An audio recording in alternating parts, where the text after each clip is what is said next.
تین شین کیا ہے جس نے ہمیں تباہ کیا؟ تین شین وہ ہے جسے آپ شباب کہیں، شراب کہیں اور شاعری مطلب گانے اور غزلیں کہیں۔ یہ تین شین ہے جس نے امت کو تباہ کیا، اور ہمیں ان تین شین سے نکل کر تین عین کی طرف سفر کرنا ہے۔ یہ تین عین کیا ہے؟ ایک علم ہے، ایک عمل ہے اور ایک عشق ہے۔ اگر امت تین شین سے نکل کر تین عین کی طرف قدم بڑھائے گی، حضور اکرم صلی اللہ علیہ وآلہ وسلم کی آمد سے پہلے لوگ تین شین میں مبتلا تھے، حضور نے لوگوں کو تین عین کی دعوت دی۔ اس لیے کہ یہ دارالعلوم کا جلسہ ہے، میں اسی اعتبار سے گفتگو کرنے کی سعادت حاصل کر رہا ہوں۔ حضور علیہ السلام کی دعوت علم، عمل اور عشق کی طرف تھی، اس لیے کہ علم و عمل کے بغیر کام نہیں آتا اور عمل عشق کے بغیر کام نہیں آتا۔ پوری دنیا کے اندر جو ہاہاکار مچا ہوا ہے، پوری دنیا کے اندر جو تباہی مچی ہوئی ہے، پوری دنیا کے اندر جو بربادی مچی ہوئی ہے، وجہ یہ ہے کہ اہل عشق ختم ہوتے جا رہے ہیں، اہل عمل ختم ہوتے جا رہے ہیں، اہل علم ختم ہوتے جا رہے ہیں، اور علم عمل اور عشق کی جگہ شباب، شراب اور شاعری یعنی گانے اور غزلوں نے لے رکھا ہے۔ اس لیے یہ قوم کے جوان تباہی کے دہانے پر پہنچ رہے ہیں۔ میرے پیارے آقا صلی اللہ تعالیٰ علیہ وآلہ وسلم کے پیارے دیوانوں، اس لیے کہ عرب میں تین شین بڑے مشہور تھے۔ کوئی دعوت ہوتی، کوئی شادی ہوتی، کوئی فنکشن ہوتا، تو جب تک کہ یہ تین شین نہ ہو اس وقت تک کہ وہ دعوت ختم نہیں ہوتی تھی۔ مگر یاد رکھنا، سلطان صلاح الدین ایوبی کے دور میں جب صلیبی جنگوں میں عیسائیوں نے شکست کھائی، اسلام دشمن طاقتوں نے شکست کھائی، اس وقت انہوں نے یہ پیغام دیا اور انہوں نے اپنی قوم کو ایک بات کہی کہ مسلمانوں سے کبھی زمین کے اوپر نہ لڑنا، مسلمانوں سے کبھی زمین کے اوپر نہ لڑنا، بلکہ زیر زمین ان سے جنگ کرنا، ان کو زیر زمین تباہ کرنا۔ اللہ اکبر! ان لوگوں کے ماننے والوں نے یعنی عیسائی، اسلام دشمن طاقتوں کے ماننے والوں نے پوچھا تھا، یہ بتاؤ مسلمانوں سے زمین کے اوپر کیوں نہ لڑے؟ تو کہا یہ وہ قوم ہے جس کے اندر اتنا عشق مصطفیٰ ہے۔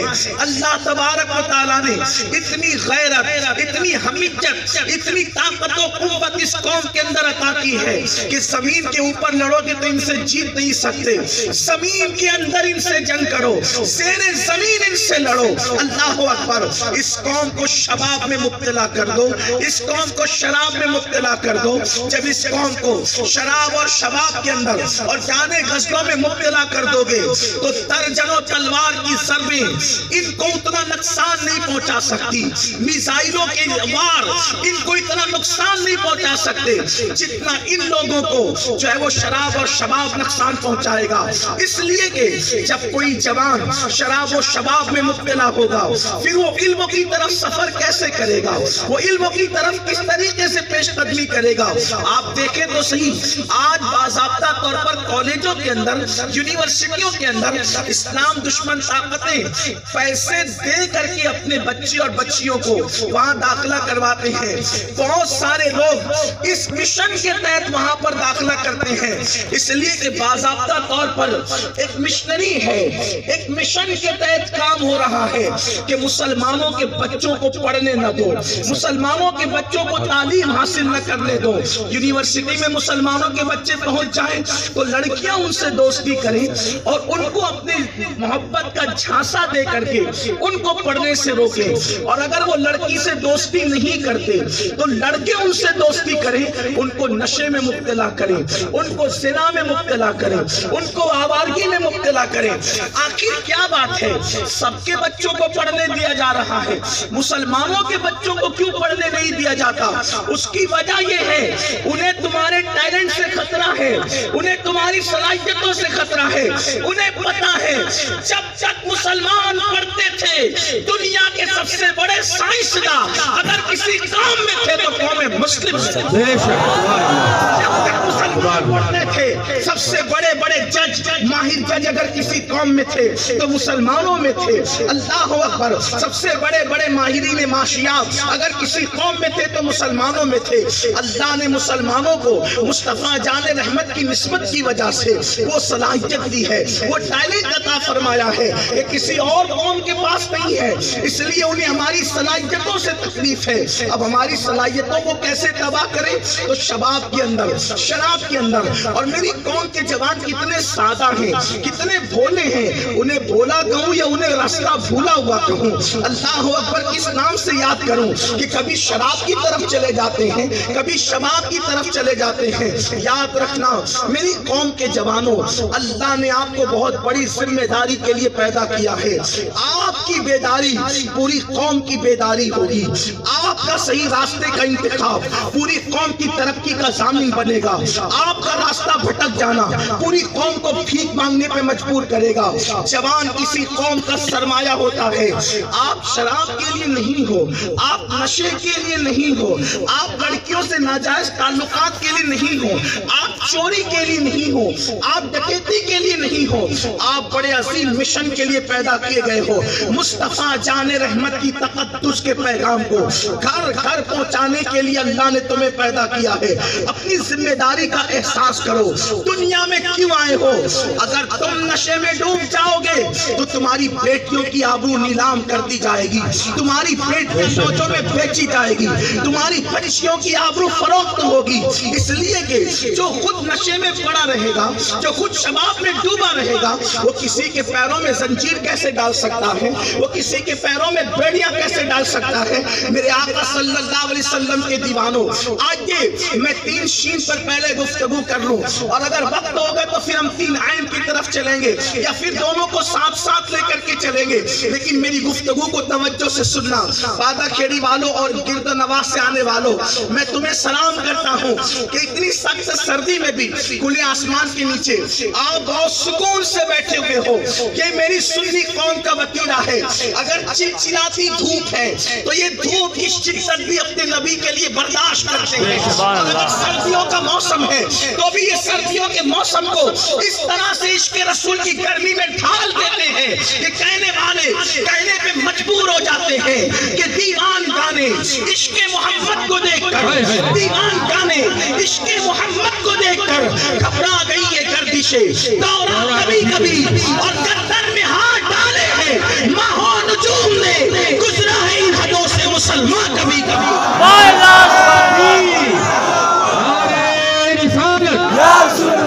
عید میلاد النبی، جلسے دستار حفظ القرآن، حضور سید ابن القادری صاحب قبلہ، نعرہ تکبیر۔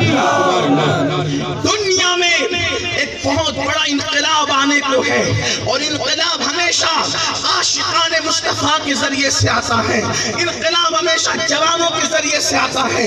اس لیے میری گزارش ہے ہمیں اپنی ذمہ داری کو محسوس کرنا ہوگا۔ بہت منصوبہ بند طریقے سے ظالم لوگ ہمارے جوانوں کے تقدس کو پامال کرنے کی کوشش کر رہے ہیں، ان کے دامنے طہارت کو پاتار تار کرنے کی کوشش کر رہے ہیں۔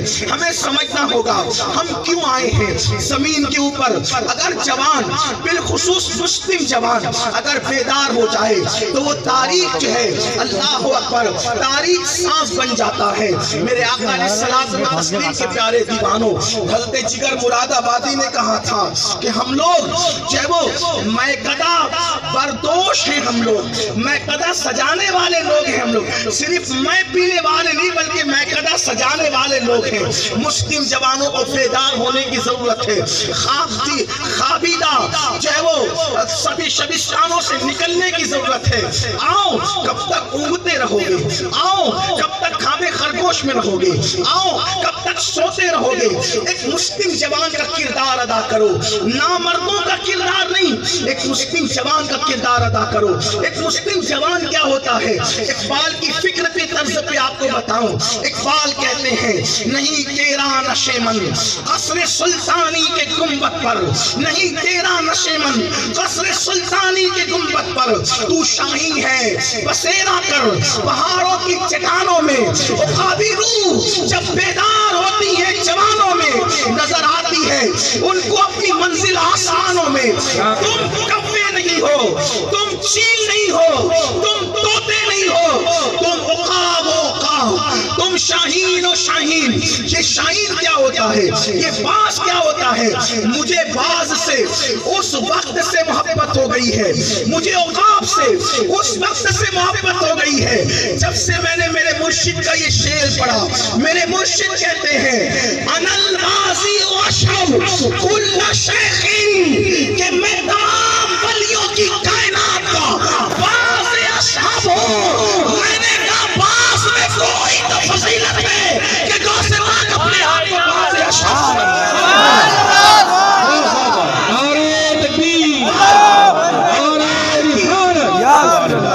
اقبال کی پوری شاعری کا عنوان بھی باز ہے، اور غوث العظم دستگیر نے بھی اپنے آپ کو باز کہا۔ تو میں نے سوچا باز کو پڑھنا چاہیے کہ یہ باز ہے کیا، عقاب ہے کیا؟ تو آئیے آپ کو بتاؤں۔ اقبال نے اپنے جوانوں کو، توجہ کرنا میری قوم کے جوانوں، دھیان دینا، اللہ اکبر، اقبال نے اپنی قوم کے جوانوں کو باز کہا، عقاب کہا، شاہین، ایگل کا ایگل، اللہ اکبر۔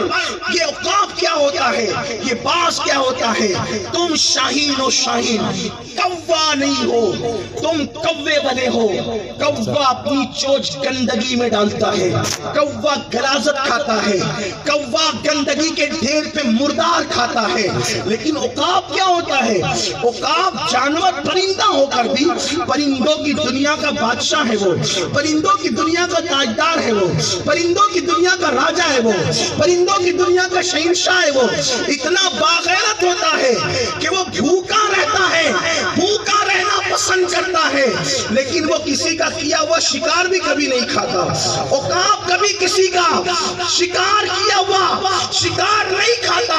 یہ عقاب کا ذوق اور ظرف ہے کہ عقاب جب کھائے گا اپنا کیا ہوا شکار کھائے گا، دوسرے کا شکار نہیں کھائے گا۔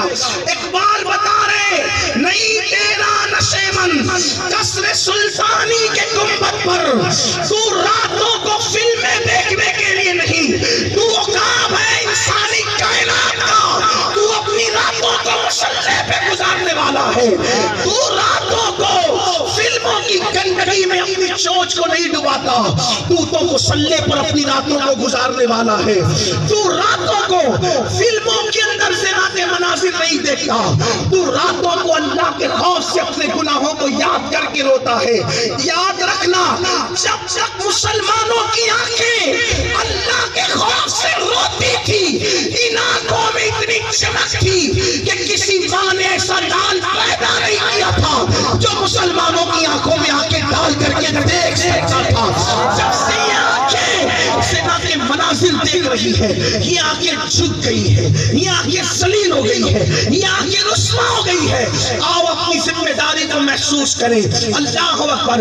اقبال کہتے تو شاہین ہے، تو عقاب ہے، کسی کا کیا ہوا شکار عقاب کبھی نہیں کھاتا۔ گویا اقبال اپنی قوم کو جب کو فکر دینا چاہتے ہیں، دوسروں کے ٹکڑوں پہ پلنے والا مسلمان نہیں ہوتا، لوگوں کو پالنے والا مسلمان ہوتا ہے۔ آج میری قوم کے جوانوں کو کیا ہو گیا؟ موبائل رات دن لے کے بیٹھے رہتے ہیں، کمانے بھی نہیں جا رہے، ماں باپ پریشان ہے، بوڑھے باپ کے ٹکڑوں پہ پلتے ہو، ماں کو برتن جھاڑو کرنے پہ مجبور کرتے ہو۔ کچھ تو بدبخت ایسے ہیں جو بیوی کو برتن جھاڑو کرنے کے لیے بھیجتے ہیں اور خود گھروں میں بیٹھے ہوتے ہیں۔ آپ سے میں پوچھنا چاہتا ہوں، علماء سے منبر بھرا ہوا ہے، اسلام میں قرون اولیٰ کی تاریخ میں کوئی آزاد عورت کبھی کسی کے گھر میں آپ کو برتن جھاڑو کرتے ہوئے نظر نہیں آئی۔ آپ پوری تاریخ اٹھا کے پڑھ لیں، میں کوئی بہت بڑا محقق نہیں لیکن ایک طالب علم ہونے کی حیثیت سے کہہ رہا ہوں۔ اور آج میری قوم کے جوان اپنی بیویوں کو برتن جھاڑو کرنے کے لیے بھیجے، خود نہیں کماتے، وہ نامرد ہے جو نہیں کماتے، وہ بوجھ ہے جو نہیں کماتے۔ اسلام بوجھ بننے والوں کو پسند نہیں کرتا، اسلام بوجھ اٹھانے والوں کو پسند کرتا ہے. اپنے جوانوں کی نظر ایک جملہ کرتا ہوں کسی مفکر کا. ایک مفکر نے کہا تھا دنیا پہ بوجھ مت بنو, دنیا کی ضرورت بنو, ضرورت. اگر میری بات آپ کی سمجھ میں آ رہی ہو تو آپ کو احساس دلانا چاہیے کہ آپ کو میری بات سمجھ میں آ رہی ہے, اور آپ کو کم سے کم اپنی زبان سے کچھ کہنا چاہیے, اور سب سے بہترین کلمہ سبحان اللہ ہے. مجھے لگے کہ بھئی بات میری سمجھ میں آ رہی ہے, آپ سو نہیں رہے, آپ کے اوپر سے نہیں جا رہی, اس لیے کہ دارالعلوم کا جلسہ ہے. میں بات تھوڑی سی دارالعلوم کے مطابق ہی کرنا چاہتا ہوں, حالانکہ میں کوئی بہت پڑھا لکھا آدمی نہیں, لیکن دارالعلوم کے جلسے کی کچھ لاج رکھنی پڑے گی, اس لیے میں تھوڑی سی گفتگو سوالے سے کرنا چاہ رہا ہوں. آپ غور فرمائیں, مفکر کہتا ہے لوگوں پہ بوجھ نہ بنو, لوگوں کی ضرورت بنو. جو لوگ آپ کو مار رہے ہیں, کیوں مار رہے ہیں؟ آپ بوجھ بنے ہوئے ہو. علم کے اعتبار سے آپ کے پاس علم تو ہے نہیں, آپ بوجھ بنے ہوئے ہو. دولت کے اعتبار سے آپ فقیر اور بھک منگے ہو, بوجھ بنے ہوئے ہو, آپ ضرورت نہیں بنے ہو. جب تک مسلمان لوگوں کی ضرورت تھا, لوگ مسلمانوں کو ہاتھ جوڑ کر اپنے ملک میں رکھتے تھے, مسلمانوں کو ملکوں میں بلاتے تھے. ہندوستان میں آپ کیسے آئے؟ لوگوں کو تاریخ بتاؤ. اور قومیں بن بلائے آئی ہے, ہم بلاوے پر آئے ہیں. یہاں کے مقامی لوگوں نے ہاتھ جوڑ کے ہمیں خطوط لکھے ہیں, تب جا کر کے ہم کہیں آئے ہیں. ہم یہاں بیٹیوں کی عزت بچانے آئے ہیں, ہم یہاں لوگوں کو تہذیب سکھانے آئے ہیں, ہم یہاں لوگوں کو کلچر سکھانے آئے ہیں. کھانا نہیں جانتے تھے, ہم نے سکھایا ہے. عورتوں کی عزت کرنا نہیں جانتے تھے, ہم نے سکھایا ہے. دیکھ لو, ہمارے آنے سے پہلے بیواؤں کو شوہر کی چتا پہ زندہ جلایا جاتا تھا.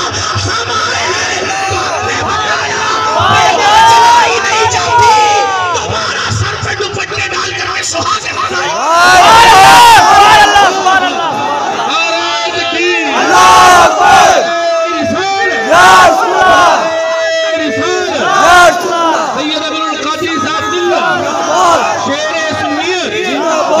یہاں کے لوگ امامے نیچے باندھتے تھے, دھوتیاں سر پہ باندھتے تھے.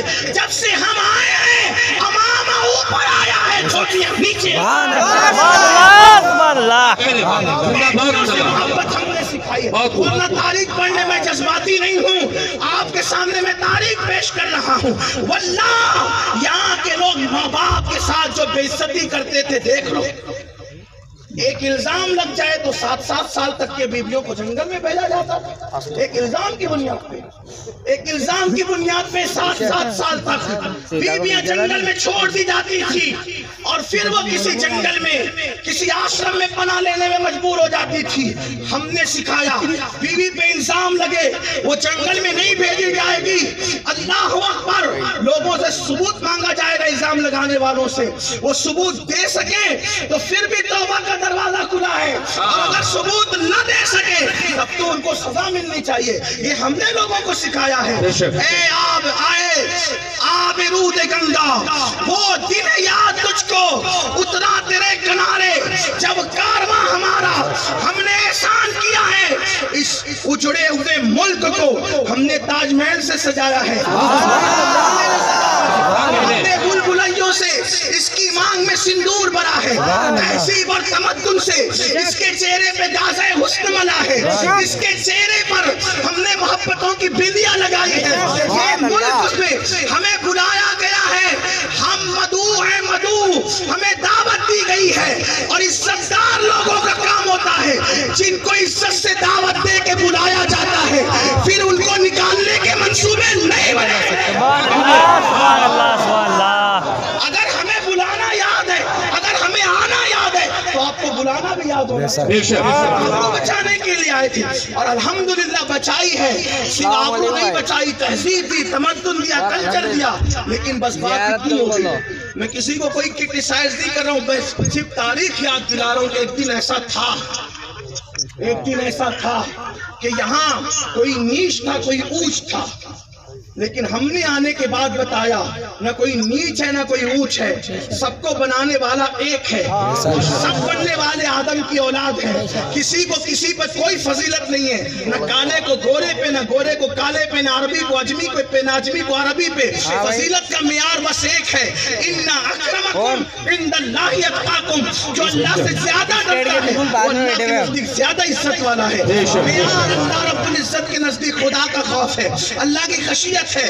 اگر حبشی غلام زیادہ ڈرتا ہے تو وہ کسی عربی سے افضل ہوگا اللہ کے نزدیک، اس لیے کہ ہمارے عرب و عجم میں کوئی تقسیم نہیں ہے، یہ ہم نے سکھایا ہے قوموں کو، عرب ہو وہاں بھی اسلام کا فیضان ہے، عجم ہو وہاں بھی اسلام کا فیضان ہے، شام والوں کو بھی تہذیب ہم نے سکھائی، یمن والوں کو بھی تہذیب ہم نے سکھائی، عرب والوں کو بھی تہذیب ہم نے اہل اسلام نے سکھائی، اللہ اکبر۔ لیکن بات میں اتنی کرنے چلا ہوں، جب تک تم ضرورت تھے لوگ بلانے پہ عزت کرنے پہ مجبور تھے، جب تم بوجھ ہو گئے اب تمہیں لوگ بوجھ نہ بنو، مسجد میں پڑے مت رہو۔ سیدنا فاروق اعظم نے فرمایا ایک نوجوان کو دیکھا کہ وہ مسجد میں پڑا رہتا ہے، فرمایا تیرے گھر کا خرچہ کیسے چلتا ہے؟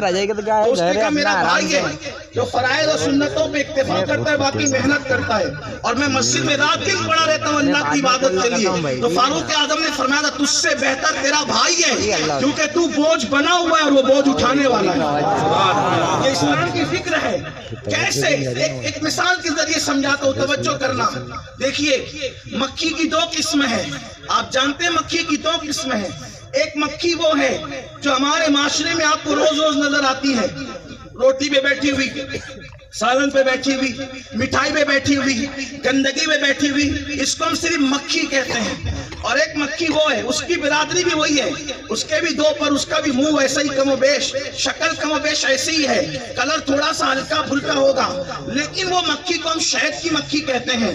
اب آپ دیکھیں ہیں دونوں مکھی، حالانکہ یہ مکھی بہت پیار والی مکھی ہے، یہ چلتی ہے مگر کاٹتی نہیں ہے۔ اگر میں اپنے ذوق کے مطابق کہوں تو یہ کہہ سکتا ہوں کہ یہ مکھی بڑی سلاخلی مکھی ہے کہ یہ کسی کو کاٹتی نہیں، سب کے ساتھ پیار کرتی ہے۔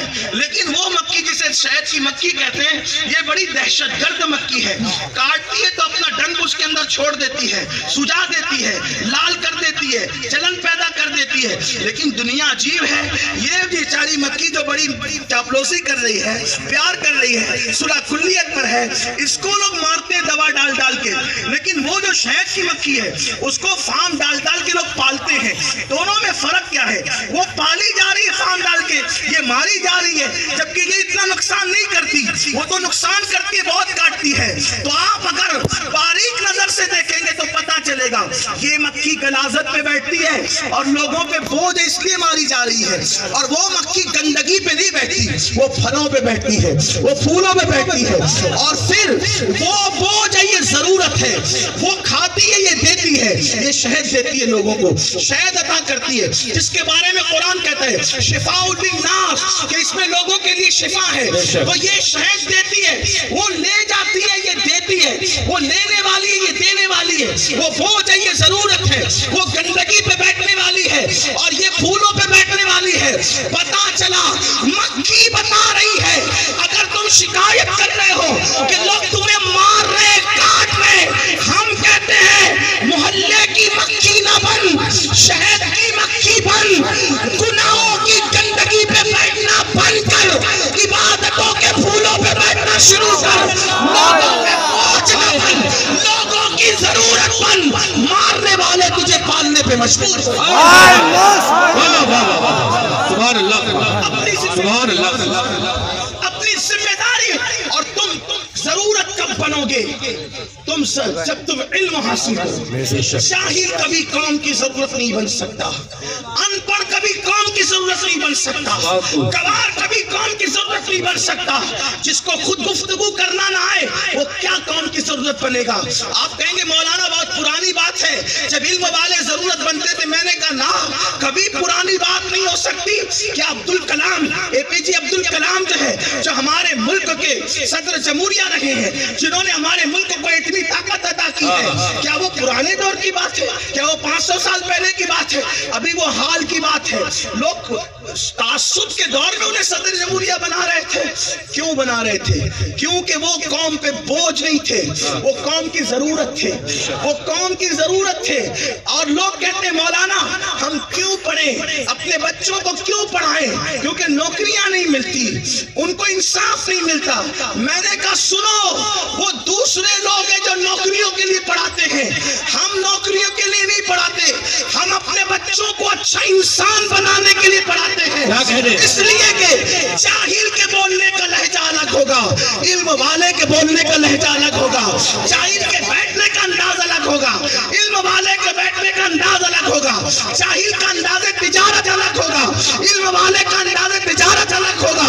یاد رکھو ہم نوکریوں کے لیے نہیں پڑھاتے، ہم صلاحیتوں کے لیے پڑھاتے ہیں۔ اور سنو، اپنے بچوں میں اتنی صلاحیت پیدا کر دو کہ تمہارے بچے نوکریاں نہ ڈھونڈے بلکہ اعلیٰ عہدے کو ڈھونڈ ڈھونڈ کر تمہاری چوکھٹ پہ آنے پہ مجبور ہو جائے۔ ہندوستان کی زمین، یا رسول اللہ، یا رسول اللہ، ہندوستان کی زمین بہت دنوں تک عبدالکلام کی مرہون منت رہے گی اور ان کے احسان تلے دبی رہے گی۔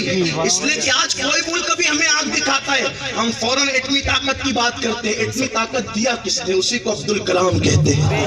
اور میری مائیں اور بہنیں یہاں موجود ہیں، میں ان سے کہتا ہوں ماں چاہے تو بچہ خوب پڑھ سکتا ہے،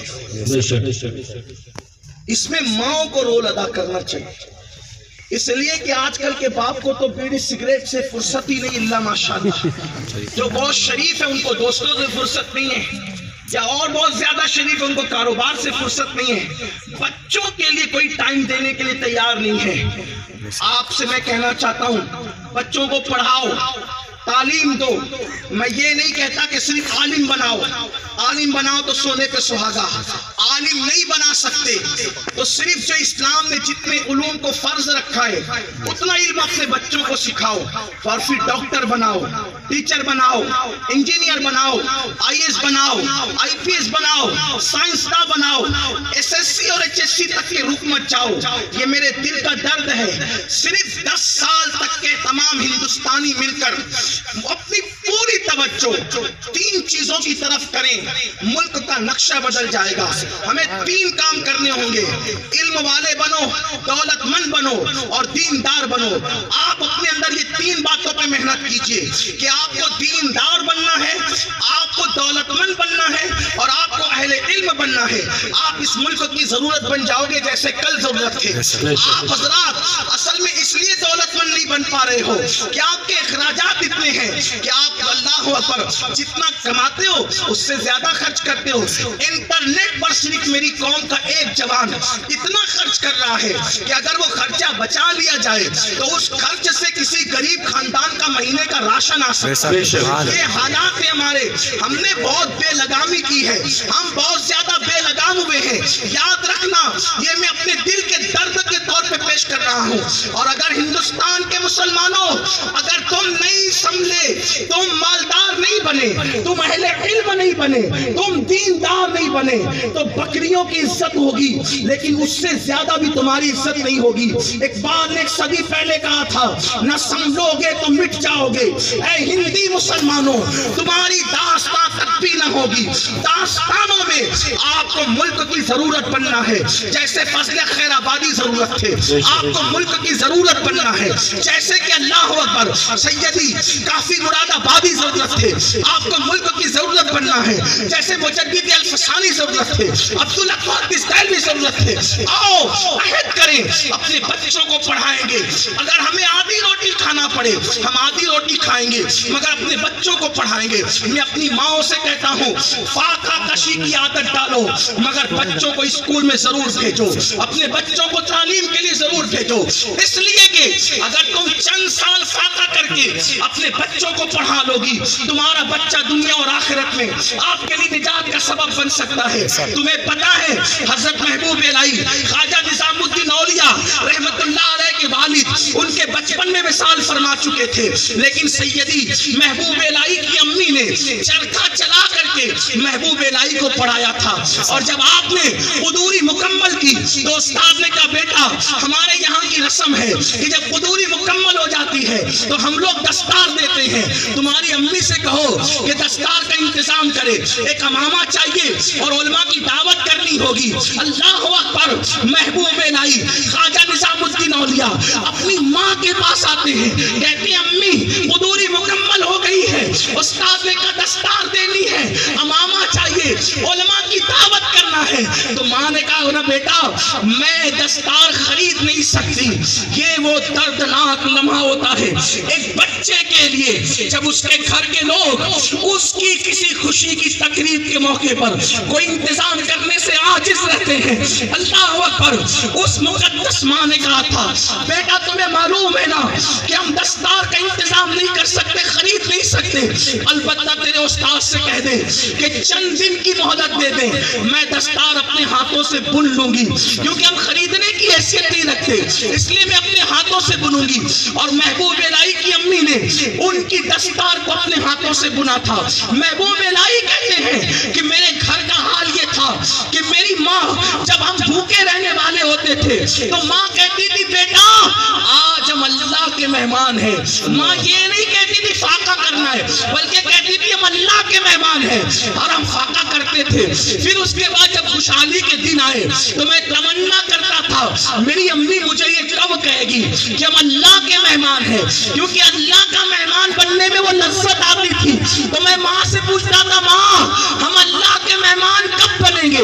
ماں فاقہ کشی کی بات نہیں کرتی تھی، کہتی تھی ہم اللہ کے مہمان ہیں۔ اللہ اکبر، وہ ماں کی تربیت کا نتیجہ تھا۔ اور محبوب الہی کی امی رات رات پر دستار بنتی، دن کو چرخہ چلاتی، پھر بھی آدھے علماء کا انتظام ہو چکا ہوا کھانے کا، پورے علماء کا انتظام نہیں ہوا، تو آپ کے اساتذہ نے پیسے ملا کر کے علماء کے کھانے میں پیسے ملائے اور سب کی دعوت کی۔ آپ سے پوچھنا چاہتا ہوں جب ماں کسی کو چرخہ کاٹ کر محبوب الہی بنا سکتی ہے تو آج کی مائیں اپنے خرچے پہ کنٹرول کر کے، آج کی مائیں اپنے شوق پہ کنٹرول کر کے، آج کا باپ اپنے شوق پہ کنٹرول کر کے کیوں اپنے بچوں کو نہیں پڑھا سکتے؟ ہم مولا کائنات سیدنا علی کرم اللہ وجہہ الکریم فرماتے ہیں تمہارے ماں باپ نے تم کو جتنا علم دیا ہے اس سے زیادہ تم اپنی اولاد کو علم دو۔ اس کی وجہ یہ ہے کہ تمہارے دور سے زیادہ تیز رفتار دور تمہاری اولاد کا ہوگا۔ آپ دیکھتے